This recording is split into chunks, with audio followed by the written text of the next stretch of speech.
So in a ironic way, what's happening is Ayatollah Khamenei is really thanking Trump and through all this bluster because now because Soleimani was number 2 behind Khamenei to be the next leader. So if he gets a little, wind behind his sails, all of a sudden he takes over for Khamenei. And so Khamenei's now sitting back saying, oh, well, that's a stress relief.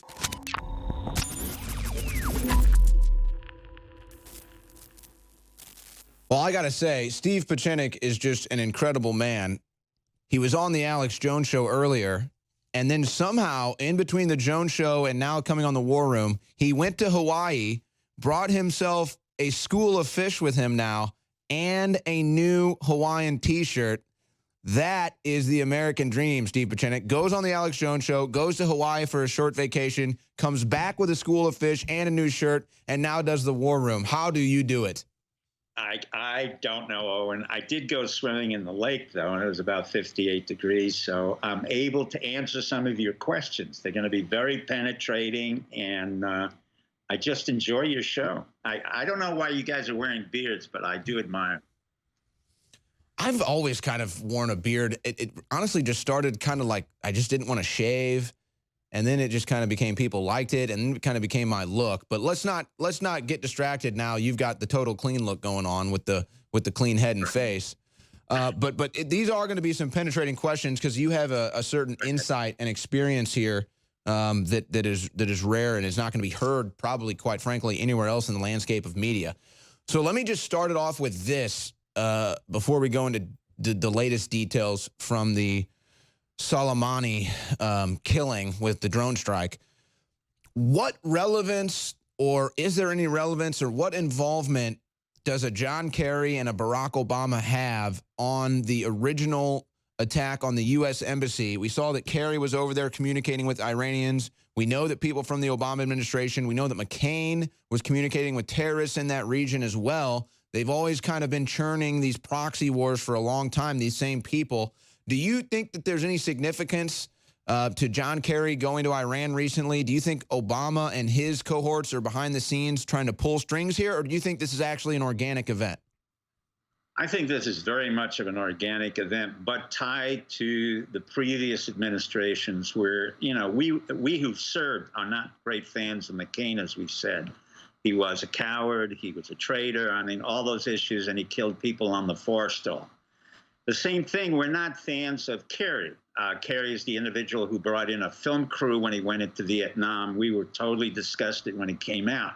And Obama, as you know, we've talked about him, he's a CIA operative. What's relevant to all of this, having said the past things that I've just said about the three of them, is the fact that Trump wants to create a new slate, i.e. that means this is Trump's administration. He wants to undo the hundreds of billions of dollars that were paid to the Iranians. He wants to undo the fact that we have any attachment to Iran or that we gave them money in a situation where basically we paid off terrorists for hostages. And that type of action is not agreeable to Trump. At the same time, Trump is quite clear he does not want a war. He doesn't like wars. It's not a question that he's a peacenik. It's a question that he himself knows wars in the long run don't really make that much money or that profitable. On the other hand, I would say that the present action, if one were a day trader, would improve the stocks in Lockheed, Raytheon, L3. I can't even imagine the days those stocks had, or the week they've had. I mean, and people are like, oh, the market crashed after the killing of Soleimani. No, it didn't. It took like a minuscule bump. Literally, I couldn't even measure it with a microscope. By the way, up 31% overall since Trump was inaugurated. 31% overall. Now you hit it on the head. Basically, Trump is really exceedingly good for the economy. The war stocks will continue to go up because of uncertainty, but not because it's a war per se. Trump doesn't want a war. If Soleimani or if Ayatollah Khamenei decides to come back and retaliate, he's got to be very, very careful. Because if he retaliates, we have operatives all over the Middle East. We have so we're about to go to break. Hold that thought. Let's talk about what that would mean what that could mean, a retaliation from Iran with the expert Steve Pieczenik. Glad to have him back on the War Room today. He may even have a different shirt when we come back, folks. I mean, this is Super Steve here. We have no idea. Can we get Steve Pieczenik head rocking on the live cam real quick? Steve Pieczenik was just head banging. Well, you know, I like rock and roll. Owen, I grew up with rock and roll. So. Yeah, and by the way, I'm going to do this even though I'm so busy just because I do love rock and roll so much. Billboard put out their top rock songs for 2019. It was an abomination. And for the decade. I'm going to fix that for real rock fans so that you can get some real rock. But I'm getting distracted here. Steve Pieczenik, great to have you on as always. We were talking about, before that short break, what an Iranian retaliation might look like. And so, but first let me ask you this before we get into the possible logistics or possibilities of that.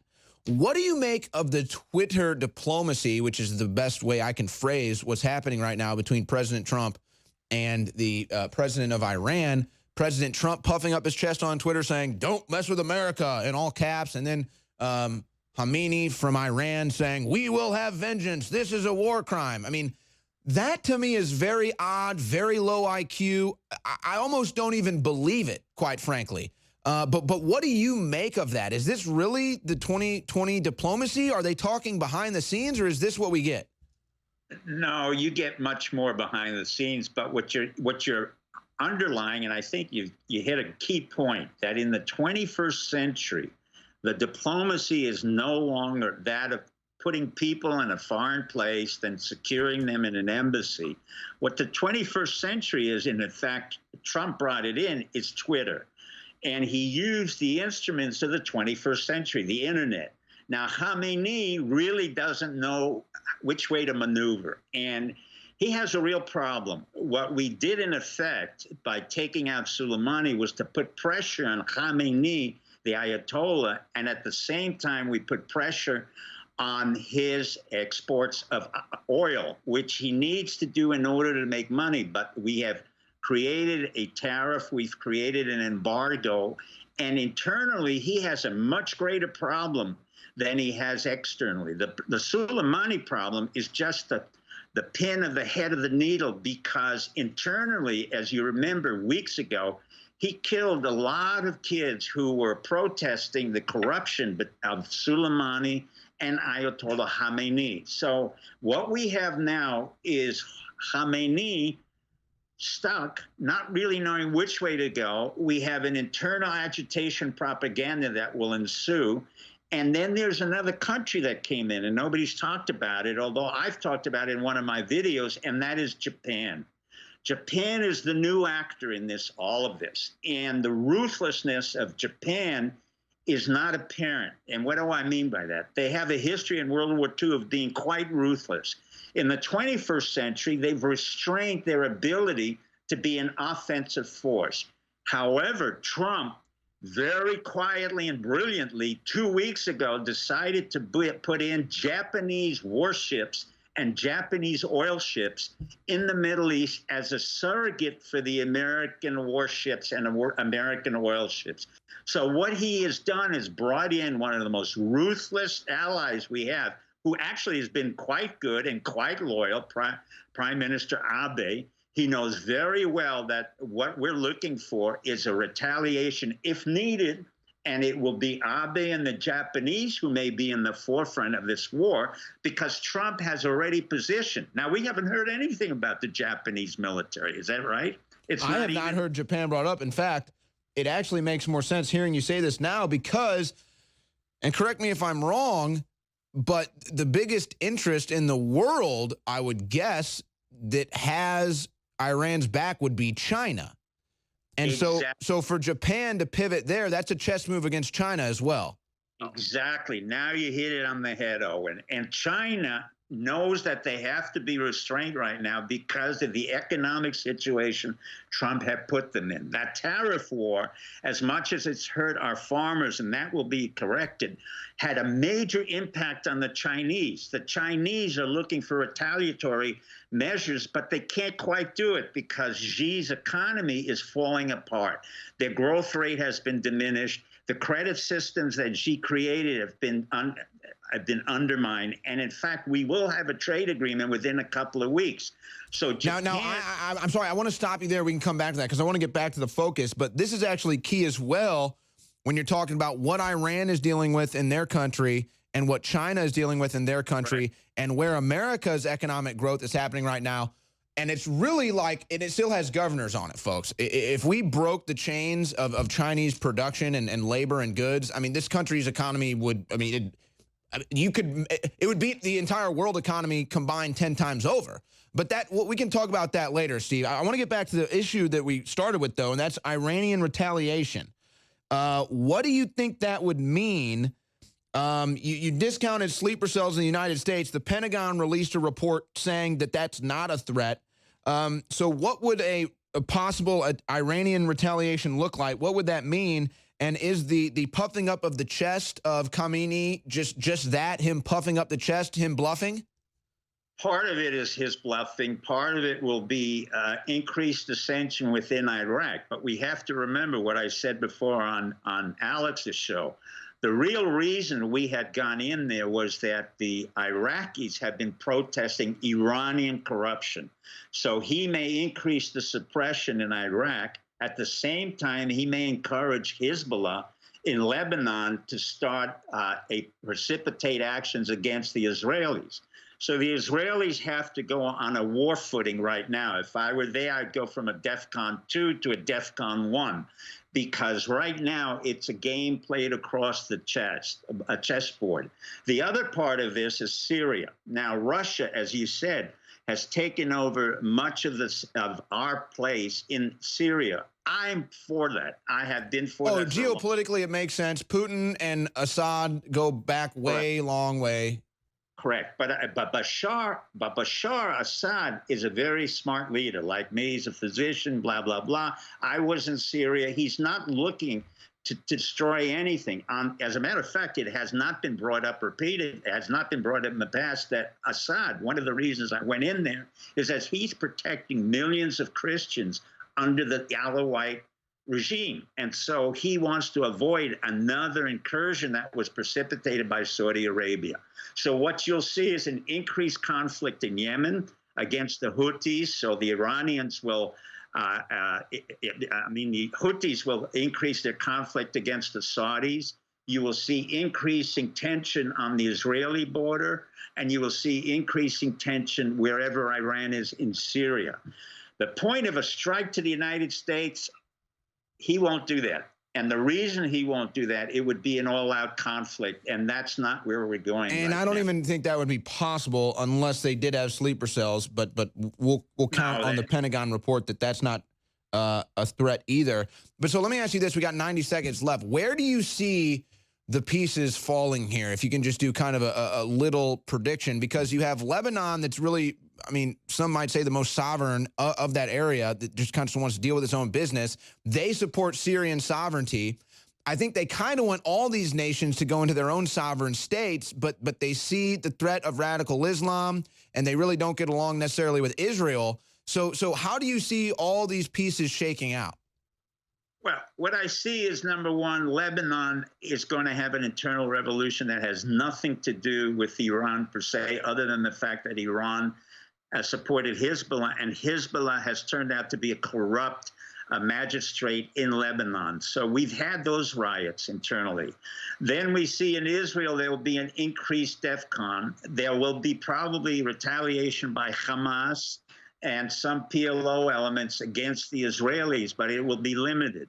At the same time, Iran will try to retaliate in Yemen and possibly against Saudi Arabia. But overall, there will be an increased tension. The stock markets will reflect that, but we will not have an all-out war, because the other elements, the other players will be Putin, who will come in. He is literally our surrogate in the Middle East. He will. Let's talk about that. We're about to go to break. Great segue. Let's talk about that when we go to the other side. But, you know, it's funny. People want to sit here and say, oh, Israel, Israel, Israel. You know, Yemen gets kind of forgotten in this whole thing. Yemen has just been devastated for the last 2 to 3 years, folks. And it's like nobody ever talks about that, the people in Yemen. And Israel is the #1 target, I would say right now, but Yemen as well. Welcome back to the InfoWars War Room, brought to you by InfoWarsStore.com, where the end of the year mega sales are still happening, free shipping store-wide. Dr. Steve Pieczenik is our guest, and we're about to get into a main factor in this formula. Those are actually Dr. Pieczenik's friends over there dancing outside of the studio right now. So I don't know what the deal is. They come in and hang out outside the studio. They just dance like crazy. But all jokes aside, yeah, a major factor in this equation is obviously Vladimir Putin and Russia. Let me give you a couple headlines, Dr. Pieczenik, for you to respond to. Lavrov to Pompeo, Soleimani assassination is violation of international law. You also have the Daily Beast, which I don't trust as far as I could throw a 10,000-ton anchor. Russian state media blames impeachment for Trump's Iran strike, saying he's trying to distract from his impeachment. Now, you're saying that Putin is the surrogate behind this. It would make sense, and I think Trump is wise enough to get the, let's say, blessing of Vladimir Putin before moving forward with some of these moves. So what do you make of Lavrov, and what do you think is going on behind the scenes between Trump and Putin? It's an excellent question. I'm going to give you something that I will call paradoxical intention. Instead of an all-out war, what I predict, and we'll see if this happens, is a kabuki that goes along the following line. Number one, Mohammed bin Salman of Saudi Arabia will meet with Ayatollah Khamenei and discuss the production of oil. I think he made an initial attempt a couple of weeks ago. I've been critical of him, but I think we're allowing him to say to Ayatollah Khamenei, no more wars. You can do some kabuki that you want that will justify some sense of self-respect. But in fact, I think they will come to some understanding in terms of Yemen. One would normally predict that there would be an increased attack by the Houthis against the Saudis, but my suspicion is they will try that only for a brief amount, but really start to decrease the amount of killings that have been going on in Yemen. We do not want to support that war anymore. We've been supporting the Saudis. At the same time, the Iranians are tired of the war. The Saudis are tired of the war. And unfortunately, 135 children die every 2 days. And that has been an atrocity. So wait, put this into layman's terms. So basically that you're saying that Khamenei is against the wall and they're going to provide him an out, give him a little Superman cape and a little outfit with the fake abs so that he can act powerful, but they're going to get their geopolitical will. Now you got it. And in turn, we will have a greater sense of stability in the Middle East. And from a very personal and selfish point of view, Khamenei is really relieved, and that's what they don't talk about the fact that he no longer has a viable political enemy. And that's important to understand. What has not been brought out in the mainstream media is the tension that had been building, even when I was there, between the IRG, Soleimani, and the power of Soleimani versus Khamenei. So what we've decided to do is to get that tension, decrease it by eliminating Khamenei's so-called enemy, but his partner, so to speak. And Khamenei has always been mistrustful of the self-aggrandizing Soleimani. And people have to understand, Soleimani came in as a poor kid from the farms, got his, his merit badge in the Iran-Iraq war, and then literally worked his way up the IRG. But at the same time, Khamenei was very threatened by the presence of a very powerful IRG, or Iran Revolutionary Guard, under the control of Soleimani. So in an ironic way, what's happening is Ayatollah Khamenei is really thanking Trump and through all this bluster, because now because Soleimani was number 2 behind Khamenei to be the next leader. So if he gets a little, wind behind his sails, all of a sudden he takes over for Khamenei. And so Khamenei's now sitting back saying, oh, well, that's a stress relief.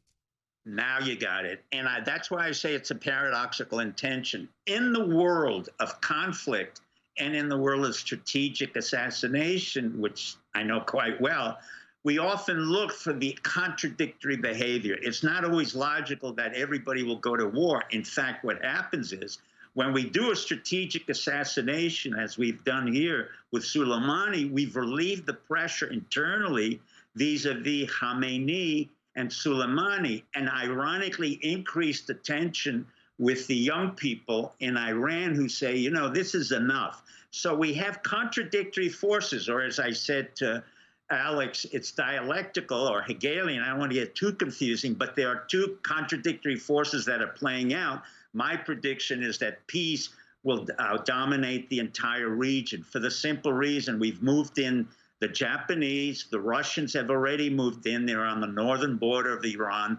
Putin is a very effective surrogate for the United States.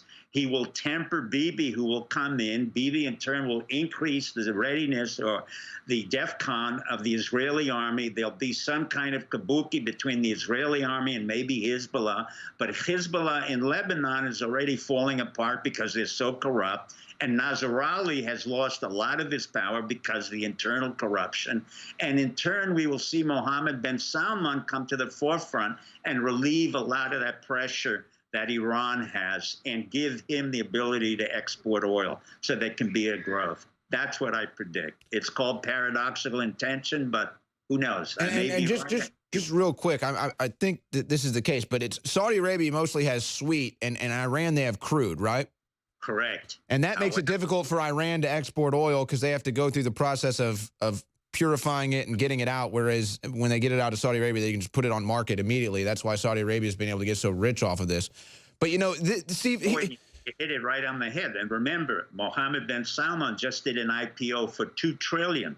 So his ability to ship that oil will increase the price of his stock. So in that way, everybody is getting money for it. And by the way, in the long term, this strategy actually ends oil wars because you have Saudi Arabia putting out the sweet from their own country, and then you have the United States now leading the world in exporting oil. So we're not battling in Syria or these other places. People should be celebrating this. But see, and this is what I was getting to, and this is the key right here. The media never tells you the truth, and you're never even going to see the real picture, even from Trump or from any of these people.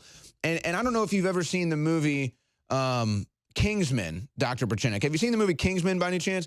It's the part in Kingsman where I believe the guy's name is Harry, is sitting at his desk with all the headlines behind him. And he's like, yeah, on this day I stopped a bomb from blowing up. And the headline is England beats, Germany 5-1 in soccer. Well, that's basically what this is. I mean, the headlines are all saying this. None of it's the real story. And that's why InfoWars is so important. That's why the mainstream media hates InfoWars, because at a certain level, they've kind of laid it down and said, look, we'll put out the headline. We don't really care. We're making millions of dollars. That's not what we're in it for here at InfoWars. We want to give you the real headlines. Doesn't mean we get it perfect every time, but it means, hey, we know that Germany beating England 5-1 is not the big headline. There's a bigger reason, and you just gave it without realizing. Nowhere in any article have I read that any reporter understood the difference between crude oil and refined oil or sweet oil. You were the one who hit it right on the head. All right, we're going to break. Let's get back to that in a second. We've had a major revelation in the break. People are trying to find the real ring of Soleimani. It turns out it's actually on Steve Pieczenik's left hand. There it is right there. We found it. It's the ring of Soleimani. It's been on Steve Pieczenik's hand the whole time. I'm being facetious because I can tell that's not the same ring, but somehow people... Oh, that is this. Oh, yeah, you actually ripped it off the severed hand. I got this ring in Iran, and what it says is La ilaha illallah Muhammad Rasul Allah, the same thing he wore. And the reason I wore it, not because of Soleimani, I've worn it for 10 years because traveling through the Middle East, anybody who saw that ring automatically knew that I understood Arabic and Islam. and I didn't have to explain anything. So ironically, Owen, this is the same ring. Well, and I did notice that a lot of Muslim leaders, specifically in Iran, wear that ring, including Soleimani. Right. And I want to actually tie this into what Steve. Well, I want to tie this into what Steve was saying in the last segment, actually, though, and what he said on the Alex Jones show. Again, I'm not trying to start some conspiracy theory over the ring of Soleimani here. I just have enough observance and attention to detail to say, hey, here, when they put a story out that says they identified him via the ring, it's not the same ring. And people are like, oh, yeah, it is. I'm like, no, look at the picture. It's clear. It's a different color. The stone isn't protruding. So, again, I'm not saying Soleimani's not dead. I'm not saying that's not his severed hand. I'm saying it's not the same ring. He's got like 30,000 rings, and I've never seen that ring on his hand before. I've seen 100 different rings, but never that ring. So I just point that out.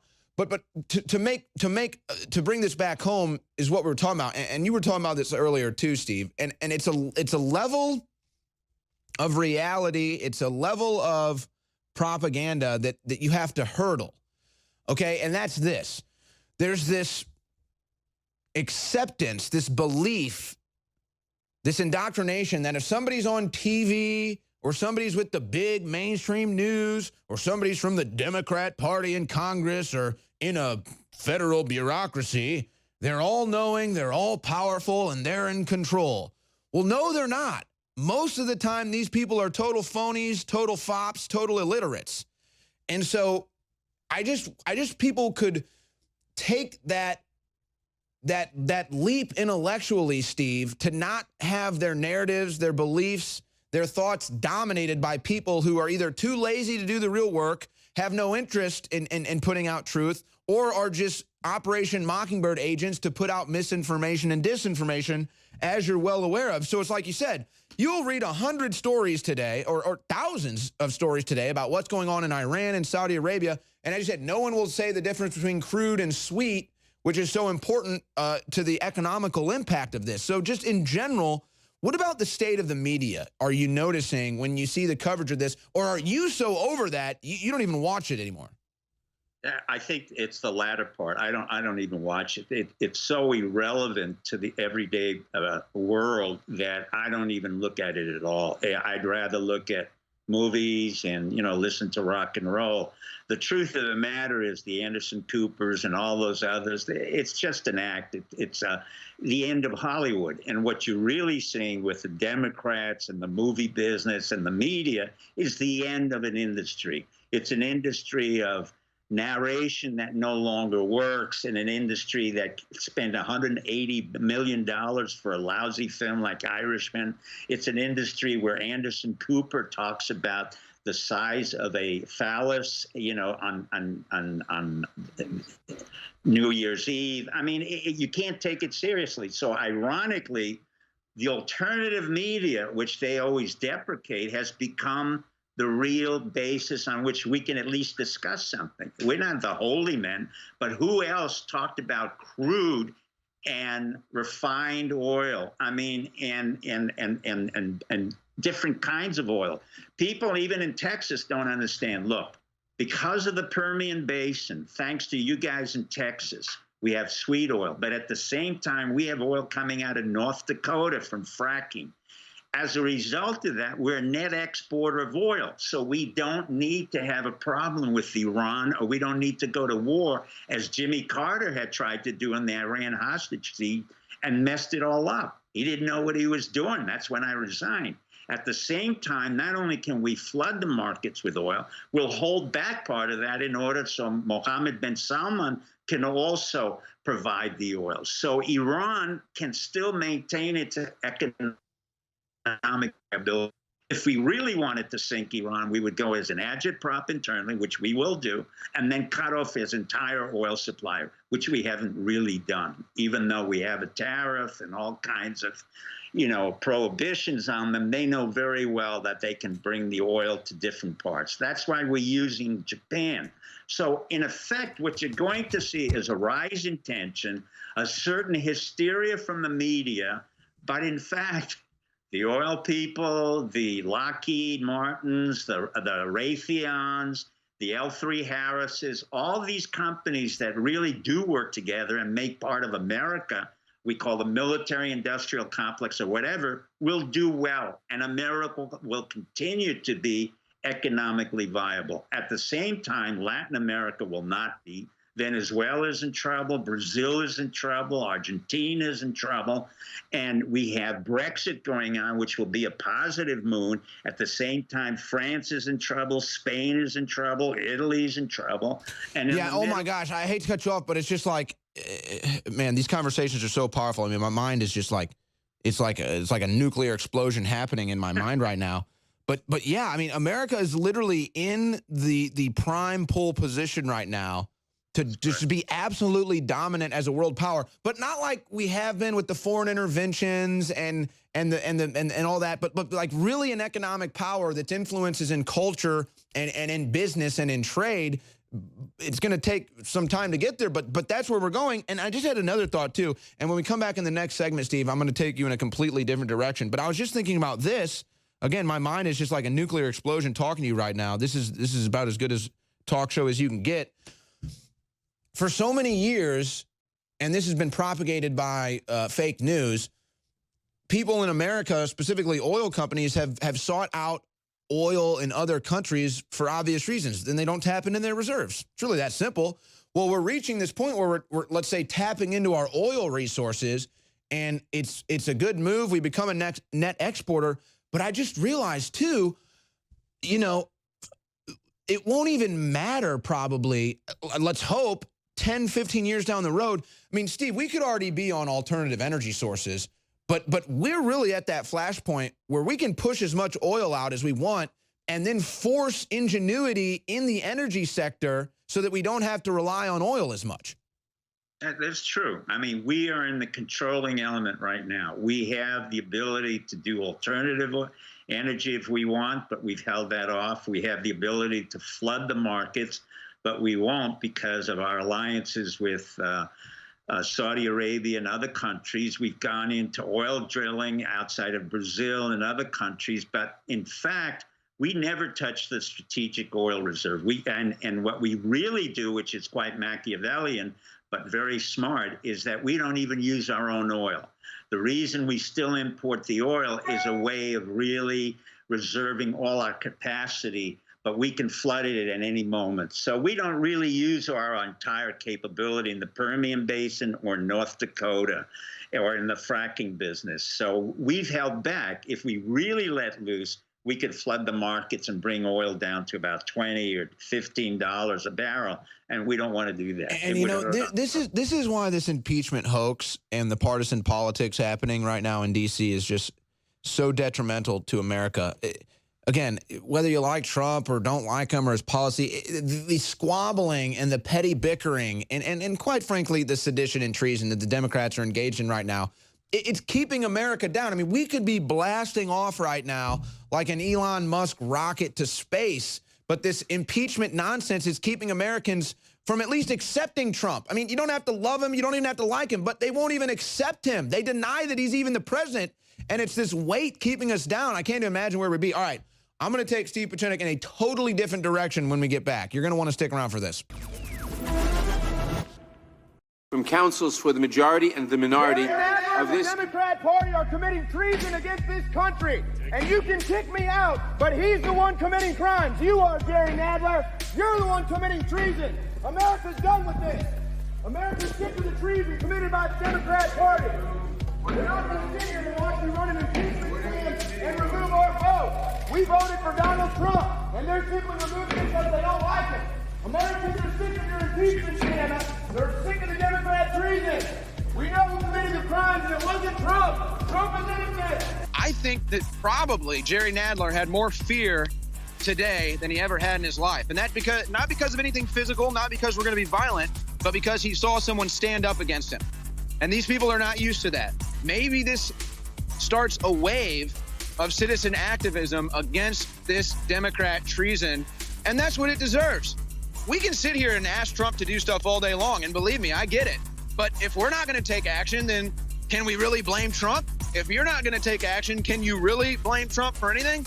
I don't know if that's really fair. Whether it's the Space Force t-shirt limited edition, whether it's the nascent iodine life-changing Survival Shield X2, whether it's the bodies for soreness and inflammation after physical activity, or if you just have achy joints, it's all at InfoWarsStore.com, and it literally funds this. I mean, it literally funded my flight here, our rent-a-car. I mean, all of it. It's going to fund the car to get to Pennsylvania. And we're building an independent, true media organization that the globalists fear, and we're the model of what will bring down the globalists, and that's why we're so critical that this is the total commitment, the big fight. It's on. There's no future if we don't defeat these globalists. It's easy to do what we're doing. It's easy to take action because laying down and taking it is the worst thing on earth. Getting on our knees, sucking on globalist boots is impossible. About 8 years ago, I decided to start working out harder and to start taking supplements, and I lost a ton of weight. Then over the years, I stopped taking the supplements, even though we sell them and they're super high quality. I just got out of the habit of taking most of them. Well, I hit rock bottom about 6 months ago. You can see footage here from when I was on the Joe Rogan podcast, the biggest I've ever been, over 280. And then about 4 months ago, I made the decision to start taking the supplements, and I've almost lost 40 pounds. But the best part is my clarity and my focus and how much better my brain's working. And quite frankly, my wife is very, very pleased because let's just say I'm even more frisky than ever and extremely virile. I'm always virile, but I'm more virile than when I was 17 years old, 18 years old. These products are amazing. Give yourself the gift of health, and it helps fund the InfoWar. Go to InfoWarsStore.com and get some of the amazing products that have really helped me and so many others. Thank you all for your support. Take action.